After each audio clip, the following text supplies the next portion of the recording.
Stand by. Here's Tom. Howdy. Good evening. I wanted to make a connection between health care and corruption of Congress, eliminating corruption of Congress, and saving the world. So, if you do single-payer health care correctly, you do not save piddling hundreds of millions of dollars. You can save $1 trillion each year. You can find that out simply by looking at the total health care cost of other countries per capita, realizing that they pay their nurses and their doctors just as well as we do, and everything else is extraneous. It's hard to track down where that $1 trillion is hidden because it's hidden in layers and layers of corruption manifested in corporate acts. But you can trace it down, $100 billion per year for not negotiating Medicare Part D drug prices. For-profit hospitals, medical insurance, all of which were enabled by 1973 Nixon HMO Act, 1981. NIH patent will be given to some corporation, and we will be the only ones who pay the high price of the patent warrants because the other countries don't recognize our patents because the company with the patent did not do the work.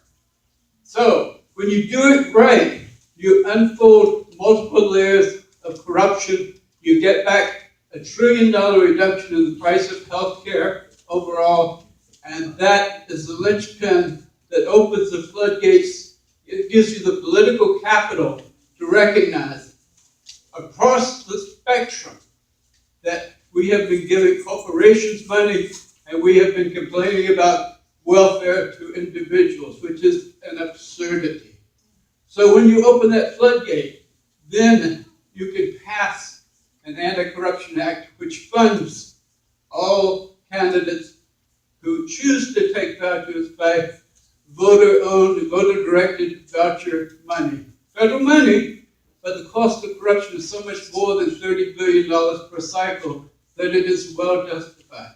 When you do that, you no longer have the people doing 30 hours a week, dialing for dollars.